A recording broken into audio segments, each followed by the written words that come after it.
ইসলামের তিন মর্যাদাপূর্ণ মসজিদের একটি হল মদিনার মসজিদে নববী।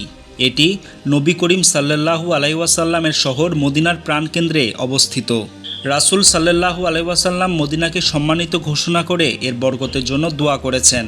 এ মসজিদে নামাজ আদায়ের ফজিলত অপরিসীম। মসজিদের বিশেষ স্থান রওজায়ে জান্নাত, যা জান্নাতের বাগান হিসেবে পরিচিত। এখানে প্রবেশের জন্য নুসুক অ্যাপে নিবন্ধন করতে হয়। নারীদের জন্য সকাল 7টা থেকে বেলা 11:30, বেলা 1টা থেকে 3টা ও রাত 8টা থেকে 12টা পর্যন্ত সময় নির্ধারিত।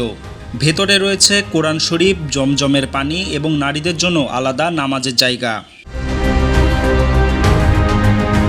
হজরত ওসমান রাদিয়াল্লাহু তাআলা আনহু এর আমলে খেজুর গাছের খুঁটির জায়গায় নির্মিত স্তম্ভগুলোতে মরমর পাথর ও স্বর্ণের কারুকাজ রয়েছে। প্রথম কাতারে 4টি লাল পাথরের স্তম্ভ আলাদাভাবে চিহ্নিত। মদিনায় জিয়ারতের জন্য ইহরাম বা তালবিয়া আবশ্যক নয়, তবে মক্কায় যাওয়ার সময় মিকাত আবিয়ার আলী পার হলে ইহরাম করতে হয়।